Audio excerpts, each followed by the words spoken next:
O jovem obreiro, sincero, humilde no seu imensurável esforço pela caridade, não enxergava naqueles réprobos feios e repulsivos a quem servia o indivíduo maculado pelos erros vergonhosos, nem a configuração astral execrável do que fora um homem dissoluto que dispersara a faculdade nobre dos sentidos no domínio dos gozos impuros. O que ele via e piedosamente amava, desejando servir e engrandecer, eram irmãos menores do que ele, os quais mandava o dever fossem ajudados pelos mais velhos a galgar as escarpas do progresso. Eram almas destinadas à glorificação da luz que necessitavam orientar-se na longa estrada em que realizariam o espinhoso trajeto da ascensão para o foco sublime, gerador da vida. E ante uma pausa mais longa do expositor, Belarmino pediu explicações sobre as démarches ou providências em favor daqueles companheiros para o notável acontecimento da volta ao corpo material, já que era ele quem se interessava muito vivamente às alusões ao assunto melindroso de um renascimento na terra, porquanto lhe afligiam incessantemente a consciência fortes intuições quanto ao seu dever urgentíssimo, pendente do seu caso de uma nova permanência num corpo de homem, a fim de se desobrigar através da expiação do crime na pessoa indefesa daquela a quem amara.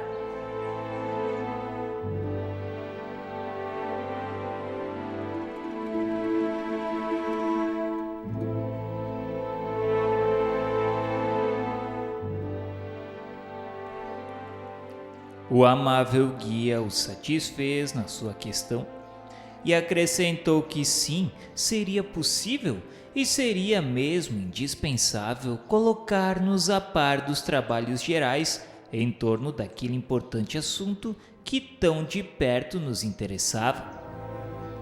Todavia não era ali aquela repartição que competia esclarecimentos mais amplos, visto existir naquele instituto o departamento autorizado aos serviços gerais do retorno às existências corporais. Certamente poderíamos visitá-lo mais tarde. Naquele departamento poderíamos observar pela sua invulgar importância os laboratórios onde se concertam planos para o melindroso certame, onde são preparados os desenhos e mapas para os futuros corpos a serem habitados pelos delinquentes, cuja tutela era conferida àqueles trabalhadores. E se um dos doentes for suscetível de renascer com envoltório carnal deformado, ou adquirir enfermidade como a cegueira, por exemplo, na sequência da existência, ou ainda acidentar-se em seu decurso, tornando-se mutilado, o mapa que lhe seja destinado será traçado com as necessárias indicações, pois já sobre o seu organismo perispirítico existirá o sinal da futura deformidade física, porque o seu estado mental e vibratório, coagido pelos remorsos, imprimiu na poderosa sensibilidade daquela sutil organização a vontade de se tornar mutilado, cego, mudo e etc., a fim de expiar o mal passado, como vinha sucedendo com nosso irmão Mário Sobral, que tinha fortemente se impressionado com o caso das próprias mãos. Necessariamente a preparação de tais debuxos estaria sempre a cargo de técnicos cônscios do alto encargo que lhes era conferido, o que indicará serem eles espíritos merecedores de plena confiança dos diretores daquela colônia. Uma vez concluídos, seriam encaminhados à direção dos gabinetes de análises, os quais realizariam os serviços comparativamente com as premências expiatórias do interessado, levantando a justiça dos méritos que tinha, curvando-se às injunções das desvantagens dos deméritos, tudo concorde com as conclusões anteriormente feitas pela sessão de programação das recapitulações. E quando fosse possível, para suavizar as penúrias das provações, seria por lei concedido ao delinquente que voltasse a renascer na terra.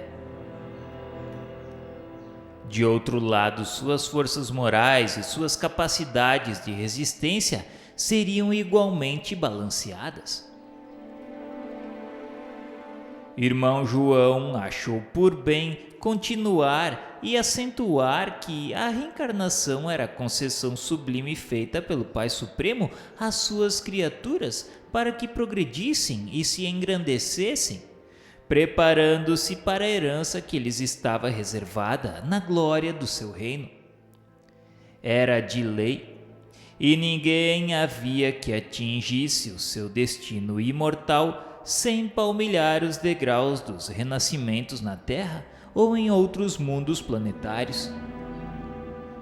Todavia, se a alma rebelde havia desperdiçado longo tempo abusando daquela concessão com manifesto desrespeito à lei magnânima que lhe permitia tantas vezes o mesmo ensejo, tornar-se-á a concessão ainda mais apreciável, porque geralmente para tais casos existirá a intercessão do próprio Mestre Redentor, que ao Criador Supremo suplicará novos ciclos de experimentação a fim de poder o rebelde reabilitar-se.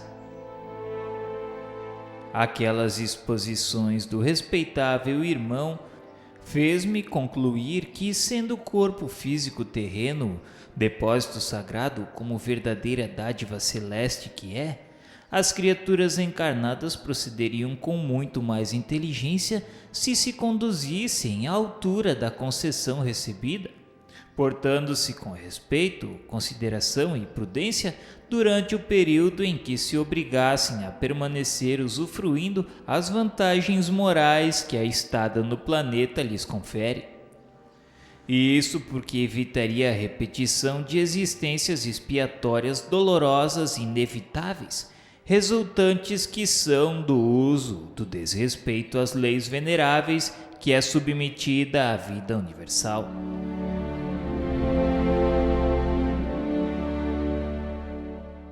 O querido amigo confirmou aquelas minhas conclusões. Assim era, muitas dores seriam assim evitadas. E seu corpo físico terreno é depósito sagrado que ao homem cumpre respeitar e proteger, salvaguardando, quando possível, de impurezas e danos, o físico astral não o seria menos. Enquanto que a nossa alma, inteligência, consciência, razão, sentimento, o ser, enfim, é a própria essência do Criador, partícula sua, centelha extraída do seu supremo ser.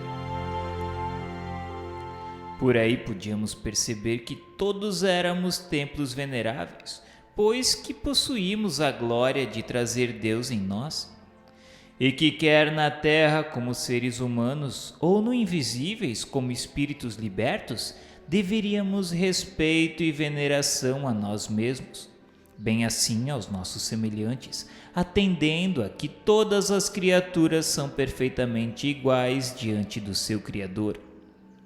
Joias muito amadas do escrínio sempiterno daquele que é a suprema razão da vida. Daí certamente se origina a lei básica divina de amar a Deus sobre todas as coisas e ao próximo como a si mesmo.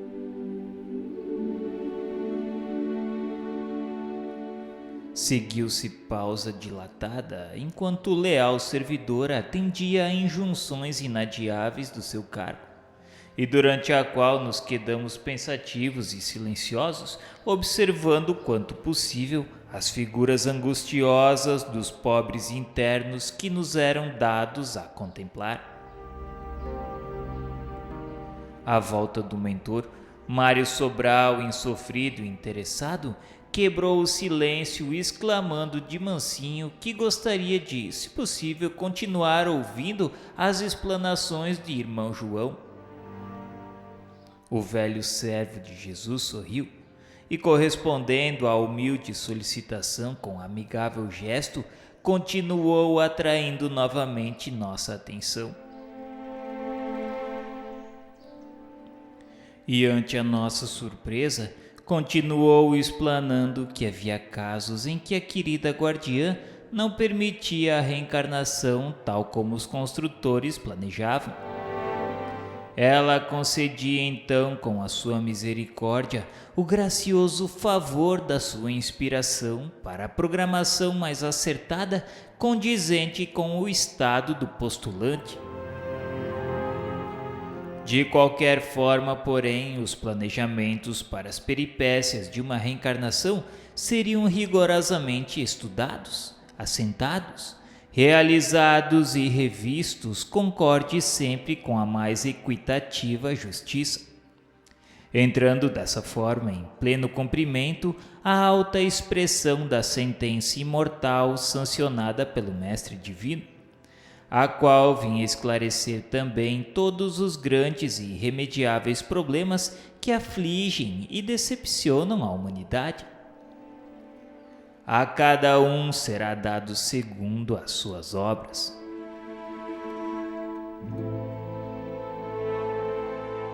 Comumente era o próprio pretendente ao renascimento que escolhia as provações por que passaria. Os acres espinhos que lhe iriam dilacerar os dias da existência terrena e onde conviria que remediasse as consequências do pretérito culposo. Ele próprio suplicaria as potestades guiadoras ensejos novos que lhe permitissem testemunhar o arrependimento de que se achava possuído, assim como o desejo de iniciar caminhada regeneradora que lhe favorecesse ocasião de corrigir-se dos impulsos inferiores que o arrastaram ao mau procedimento. E tais testemunhos tanto poderiam ser efetivados num corpo relativamente são, quando dominassem os sofrimentos morais superlativos, como num corpo mutilado ou tolhido por enfermidades irremediáveis. Tais sejam os agravantes da falta, os deméritos acumulados. Assim sendo, o próprio paciente organizaria o traçado dos mapas para o seu futuro estado corporal e a programação dos acontecimentos principais e inevitáveis que deveria viver, efeitos lógicos e inseparáveis das causas criadas com as infrações cometidas, mas assistido sempre de perto por seus mentores dedicados. Mas no que concerne aos internados daquela dependência hospitalar, não aconteceria assim. Aqueles pobres pupilos não se encontravam em condições de algo tentarem voluntariamente. Sua volta ao renascimento carnal será então o cumprimento de um dispositivo da grande lei que faculta novo ensejo ao infrator sempre que houver fracassado o ensejo anterior. Será o movimento de impulsão para o progresso, o medicamento decisivo que há de colocá-los em situação de convalescentes, assinalando a alvorada de etapas redentoras em seus destinos. Aturdido em presença de tão profunda quanto melindrosa tese, que eu bem o percebia, caberia em muitos volumes. Seguidamente perguntei ainda, enquanto caminhávamos demandando o exterior, cogitando do regresso. E insisti, porém, no assunto que ele acabava de expor por seu indiretismo, pela intensidade e profundeza dos raciocínios que provocava e inexcedível surpresa que proporcionava ao pensador. Não só empolgava, como sinceramente comovia. Pedi se seria acaso possível examinarmos desde já alguns daqueles mapas, mesmo antes da preparação dos que nos disserem respeito. Como seriam eles? Ou seria tão nobre labor oculto a olhos profanos? Eu sentia-me realmente comovido, acovardado mesmo, lembrando-me de que também eu era réu, que me havia suicidado fugindo à cegueira dos olhos, que tudo indicava teria o pobre Mário o seu futuro mapa corporal de mãos mutiladas, e que algo me segredava que eu deveria ser ainda cego, de qualquer forma cego.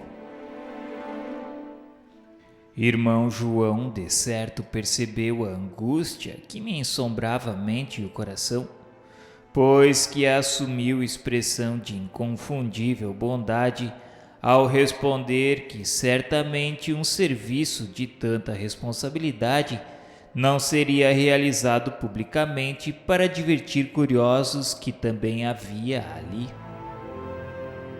Não obstante, com as recomendações de autoridades competentes, as câmaras poderiam ser franqueadas à visitação. Nós seríamos encaminhados a ela, ele estava certo disso, visto tratar-se da necessidade de nos ministrar instrução.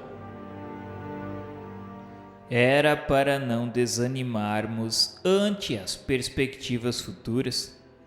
Era para confiar antes na inexcedível ternura do nosso amado Mestre e Senhor, que é o guia infalível dos nossos destinos. Lembrando-nos daquela forma que aquele que estabeleceu a sabedoria das leis que rege o universo também nos saberia fortalecer para a vitória sobre nós mesmos. Tudo era suavidade em torno do pavilhão indiano onde acabávamos de chegar. Aos nossos ouvidos soaram os doces convites para a meditação da noite. Era o momento solene em que a colônia se consagrava à comunhão mental com sua augusta tutelar, Maria de Nazaré. Minhas recordações assinalam ainda que nessa tarde nossas preces foram mais ternas, mais humildes e mais puras.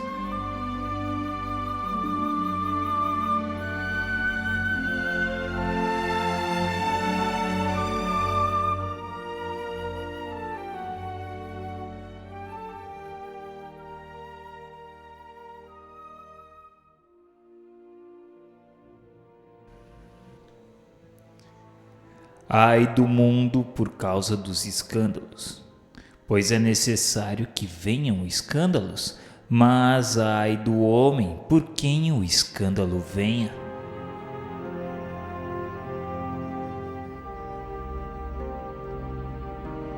Nosso querido amigo e médico Carlos de Canalejas viera buscar-nos ao pavilhão indiano ainda cedo. E após efusivos cumprimentos, dissera-nos que a programação daquele dia iria iniciar pelo isolamento. Encontrava-se ali o nosso amigo Jerônimo de Araújo Silveira, e poderíamos aproveitar o ensejo para fazer-lhe a visita que há tanto vínhamos projetando. Ele sentiria certamente confortado com a nossa presença, enquanto nós teríamos cumprido o suave dever de solidariedade e fraternidade. Não distava muito o isolamento do edifício central, em cujas imediações nos encontrávamos albergados. A perder de vista estendia-se o planalto onde a cidadela do importante departamento se assentava, envolvida no seu triste sudário de neblinas. Ao longo dos caminhos que trilhávamos, destacava-se tabuleiros de açucenas e rosas brancas que se diriam ser as flores mais adaptáveis ao melancólico retiro. Vinha-nos a impressão de que o departamento hospitalar, assim o da vigilância, seriam arrabaldes bucólicos de uma grande metrópole, cujos ecos à distância nos não permitia suspeitar. E conversávamos familiarmente, pouco nos apercebendo de que já não éramos homens, e sim espíritos despojados das vestiduras carnais. A direção do isolamento, assim como o tratamento fraternal dispensado aos penitentes, eram idênticos aos das demais filiais que visitáramos, inspirados na mais convincente justiça, na caridade amorosa e fraterna. Encontravam-se com efeito asilados além daqueles muros imensos, onde nem mesmo faltava a interdição de uma ponte levadiça, pobres colegas nossos a quem as dores impostas pelo desânimo ou a revolta sobrepujavam as do arrependimento pelo mau ato praticado. Nestes corações desolados e inconsoláveis, o arrependimento limitava-se ao insuportável pesar de concluírem que o suicídio para nada mais aproveitara, senão para lhes dilatar e prolongar os sofrimentos antes julgados insuportáveis, além de lhes apresentar, entre outras, a desalentadora decepção de se reconhecerem com vida, mas separados dos objetos de suas maiores predileções.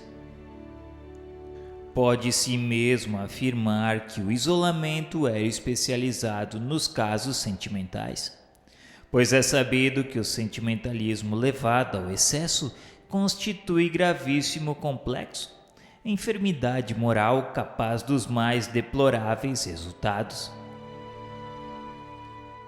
E encontramos com efeito ali os variados casos de suicídios sentimentais em que o réprobo é agitado por vero sentimento extraído do coração, não resta dúvida, conquanto desequilibrado desde o amante ofegante de paixão e ciúmes pela felicidade concedida ao rival feliz, até o chefe de família desorientado por impasses dificultosos, ou o pai subjugado pelo desalento ante o esquife do adorado entezinho que era a razão da sua felicidade.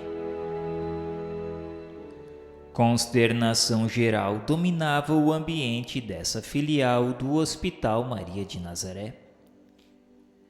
Invariavelmente insatisfeitos, seus hóspedes apresentavam o característicos das criaturas irresignadas e impacientadas por tudo, além de se entregarem à dor sem se animarem a esforços para vencê-la, retendo-a antes com o exagero de um sentimentalismo doentio e piegas, enquanto engendravam novos motivos para sofrer, através de autossugestões pesadas que lhes envenenavam todos os instantes.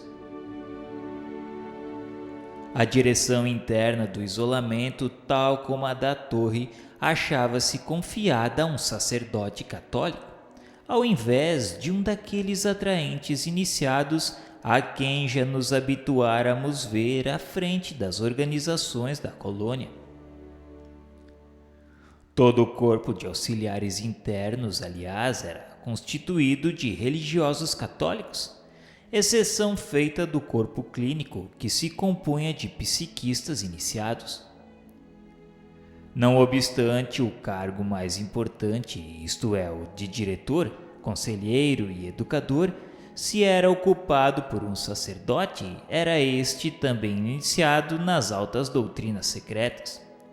Espírito de escola, possuidor de méritos assinalados perante a lei e benquisto na legião dos servos de Maria, além de honrosamente graduado no seio da falange de cientistas que governava o Instituto Correcional Maria de Nazaré. A disciplina dessa forma era verdadeiramente conventual. Urgia fossem afastadas daqueles eternos insatisfeitos e voluntariosos as atrações pelas paixões mundanas e pessoais, os arrastamentos impuros e caprichosos que os perderam.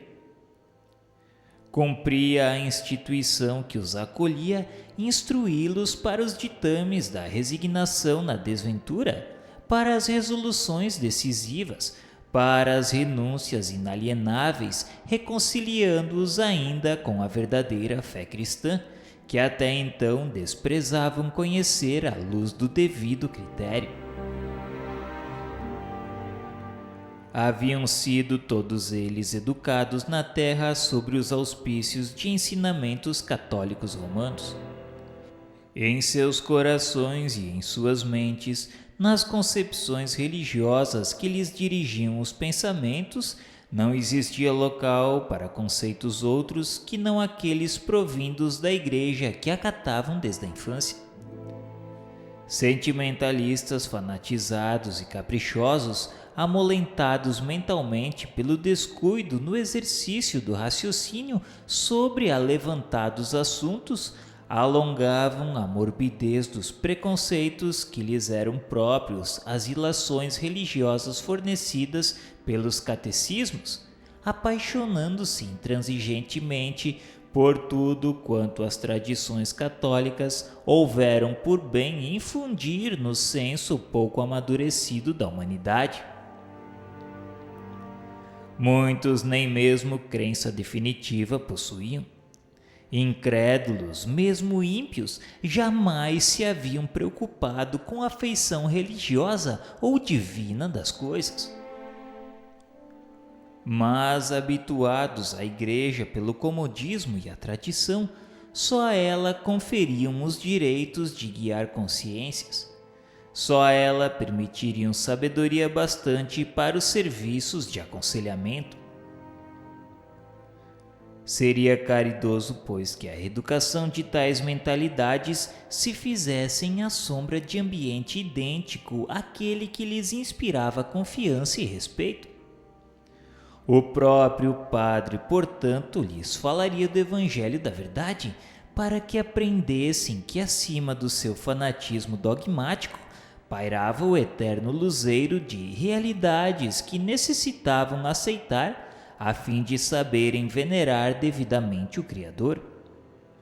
O próprio padre iria instruí-los sobre a vida do mundo astral, lecionando-lhes observações e experiências, varrendo-lhes do cérebro as suposições tacanhas a que se amoldaram preguiçosamente, rasgando ao seu entendimento os véus do conhecimento verdadeiro, a fim de que concluíssem por experiência própria que tanto no seio da religião como no da ciência poderá resplandecer o ardor daquela fé que norteia o coração para o alto, purificando-o ao calor sempre vivo do amor de Deus.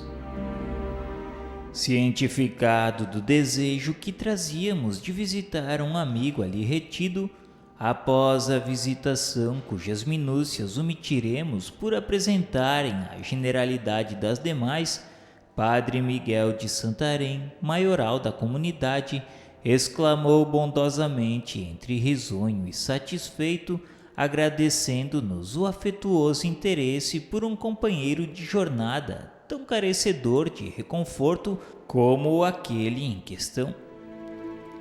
Segundo Padre Miguel, visitar um enfermo e animar com a presença consoladora o pobre detento entristecido pela angústia de remorsos implacáveis é obra meritória sancionada pelo modelo divino, amigo dos pobres e pequeninos. Jerônimo ficaria satisfeito. Padre Miguel mandou chamá-lo imediatamente. Enquanto ele falava, reconhecêramos nele o religioso que confortara o antigo mercador de vinhos na memorável tarde da visita à família havia cerca de 3 anos. Irmão Teócrito, conforme estávamos lembrado, requisitara-o a fim de assistir o revel, a pedido daquele mesmo, e desde então encontrava-se Jerônimo sob as vistas do competente conselheiro. Enquanto aguardávamos a presença do companheiro de desditas, ia dizendo o diretor do isolamento que o nosso amigo entrava em fase de transição, precursora do restabelecimento. Poderíamos apreciar nas circunstâncias que o rodeavam o padrão dos demais internos daquele educandário, pois o isolamento se interessava por casos que tinha mais ou menos os mesmos fundamentos, como não deixava de também suceder com as demais organizações daquele instituto. Após vencer a apatia a que o conduziram as revoltas improfícuas, resultantes de desilusões cruciantes, estaria preparado para a repetição das experiências em que fracassou.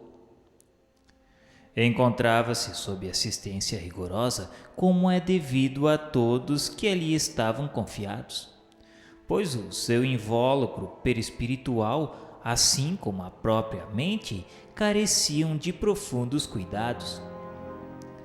Ao corpo clínico destacado para os serviços daquele posto estava afeto o tratamento daquele, o qual se resumia em aplicações magnéticas especiais. A esta, porém, atendiam com as atenções inspiradas nos estatutos da Legião, que no caso aplicava à reeducação tratamento inteiramente moral, porque o mal que a Jerônimo infelicitava como que atormentava a nós outros, somente com a renovação individual operada interiormente pelo próprio paciente seria removido. A paixão mórbida que desequilibradamente nutriu pela esposa e pelos filhos prestou-se a instrumento para as grandes expiações que os seus entes queridos tinham em débito nos assentos da lei de justiça que rege os destinos humanos. Jerônimo os amava egoisticamente e desorientadamente, entrecheirando o coração contra todas as possibilidades de amparo que a razão e o lúcido raciocínio poderiam conferir. E como não se pode ignorar, cumpre-nos estar sempre advertidos de que nem mesmo aos próprios filhos deverá o homem amar ilimitadamente com os impulsos cegos da paixão. Certamente que o devotamento à família conceder-lhe-á méritos diante do legislador supremo. Porém, será mais honroso se tornaríamos lauréis se houver encaminhado os seres amados ao culto legítimo do cumprimento do dever, e não proporcionando-lhes luxos e gozos mundanos, enquanto descurava da educação moral que deveria prover em primeiro lugar, ainda que bracejando contra os arremessos da pobreza diversa, uma vez que todas as criaturas do Senhor são aproveitáveis e que justamente é a fim de auxiliá-las a progredir e educar-se em sentido benéfico é que confere Deus a autoridade paterna aos homens encarnados. Se assim fizera, cumprindo o sagrado dever de pai previdente e honrado, Jerônimo ter-se-ia furtado ao amargor de situações embaraçosas, pelas quais se tornou responsável com o ato dramático do suicídio. Ei-lo, porém, que chegava. Ele iria nos dizer coisas interessantes. Com efeito, acompanhado por irmão Ambrósio, um assistente religioso, o antigo negociante do porto entrou no compartimento onde nos achávamos e atirou-se em nossos braços comovidamente.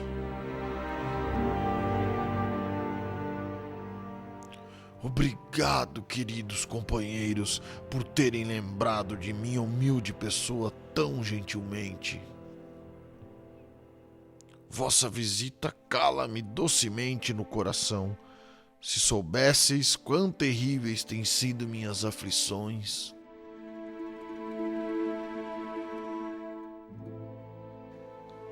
Abraçamo-lo com efusão, apresentando votos pela sua felicidade pessoal, pois outra coisa não sabíamos até então dizer ou desejar aos amigos.